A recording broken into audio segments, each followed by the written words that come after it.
What if your own family sold you? And what if that ultimate betrayal became the very key to saving the world?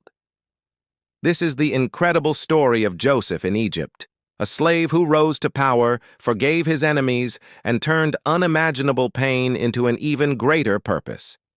Make sure you stay until the end, because the secret behind Joseph's journey might just change how you see your own struggles forever.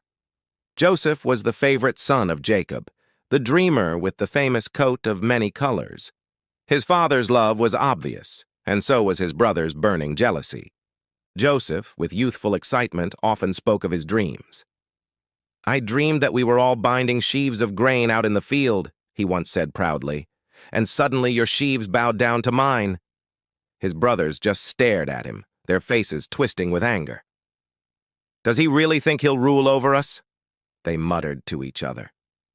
His words planted seeds of hate that would soon bloom into a devastating betrayal. One day, while Joseph searched for his brothers in the fields, they saw him approaching from a distance. "Here comes the dreamer," one of them said bitterly. In a flash, they stripped him of his colorful robe and threw him into a dry pit. He screamed for help, but his cries were met with sneers. "Let's see what comes of his dreams now," another one mocked. Then, as a caravan of Ishmaelites passed by carrying spices to Egypt, one brother, Judah, proposed a chilling idea. "Let's not kill him. Let's sell him."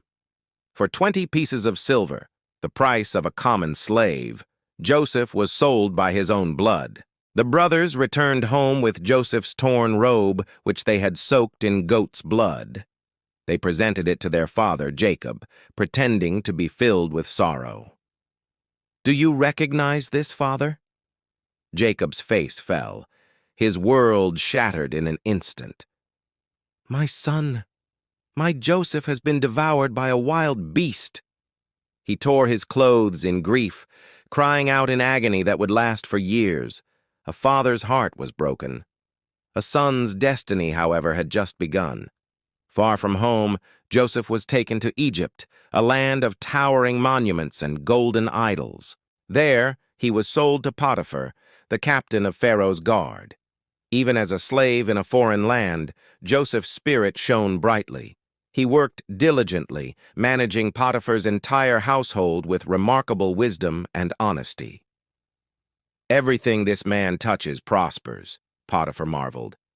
"Make him overseer of my entire house." Joseph's unwavering faith was causing him to rise, but soon temptation came knocking. Potiphar's wife began watching him, her eyes filled with a dangerous desire. "Come, lie with me," she whispered to him one day. Joseph refused firmly. "How could I do such a wicked thing," he said, "and sin against God?" She wouldn't give up. One day she grabbed his cloak, but he fled from her grasp, leaving the garment in her hand. Enraged by the rejection, she screamed, clutching the cloak as false evidence. "He tried to violate me," she cried to her husband and the household staff. Potiphar's face darkened with anger. Though completely innocent, Joseph was thrown into prison, his path plunging even deeper into darkness. But even in the shadows of Pharaoh's dungeon, Joseph remained faithful.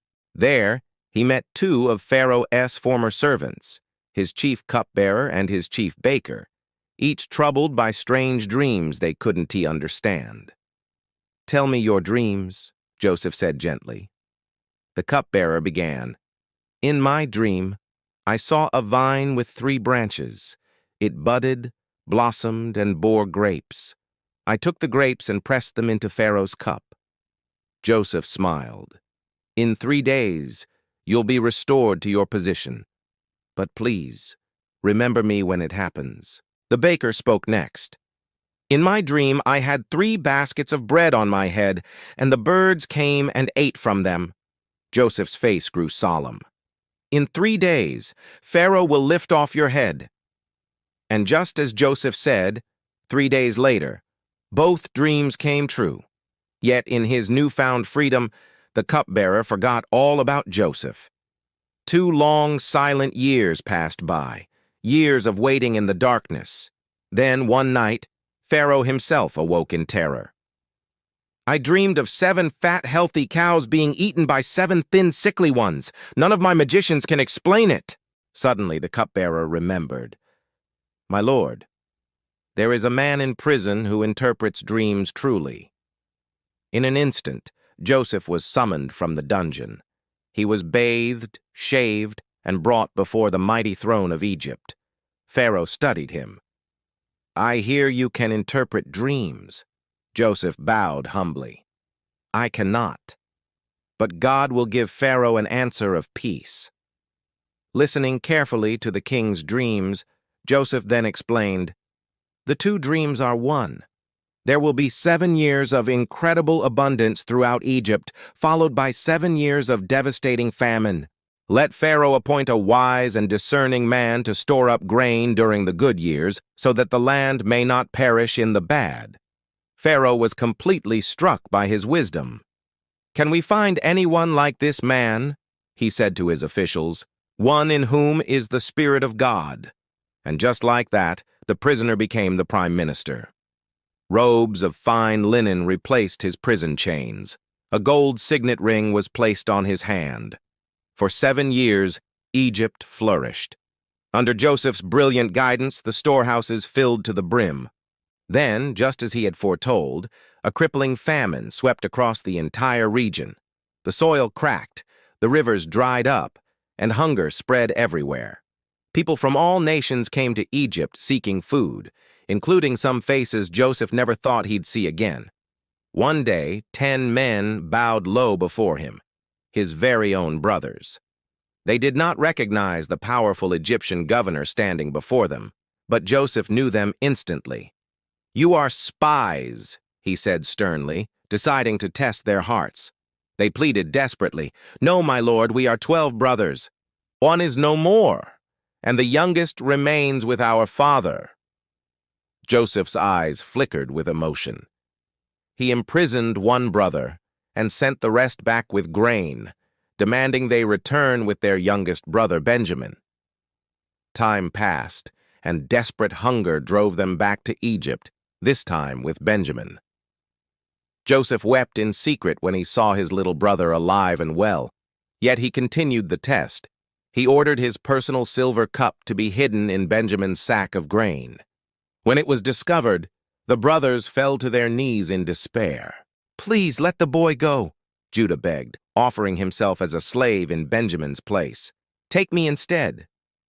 Hearing those words of self-sacrifice, Joseph's strength finally broke. Tears streamed down his face. "I am Joseph," he cried out. "Is my father still alive?" His brothers stood there in utter shock, trembling in fear of what he might do, but Joseph approached them gently. "Do not be afraid. You meant evil against me, but God meant it for good, to save many lives." They fell into his embrace, weeping together in a powerful moment of reunion. Forgiveness had triumphed over revenge. When Jacob heard that his long-lost son was alive, his spirit revived. "My son Joseph still lives," he exclaimed. The entire family journeyed to Egypt with Pharaoh's blessing, settling in the fertile land of Goshen. Joseph rode out to meet his father's chariot. The moment they embraced, years of pain melted away. "Now I can die in peace," Jacob whispered, "for I have seen your face and know that you live." Years later, when Jacob died, the brothers feared Joseph's wrath once more. But Joseph comforted them. "Do not be afraid. Am I in God's place? You meant evil against me, but God turned it to good." His voice trembled with compassion. "Through my suffering, our family and many others were saved.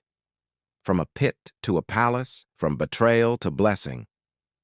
Joseph's story teaches us that faith in the unseen can transform despair into destiny. His journey was not about revenge, but about redemption. Through it, we learn that every setback can be a setup for something far greater. So what about you? What pit has life thrown you into? Remember Joseph, the dreamer who became a deliverer. Don't let betrayal define you. Let it refine you. His story is timeless proof that pain has a purpose, that delay is not denial, and that unwavering faith can turn the impossible into reality.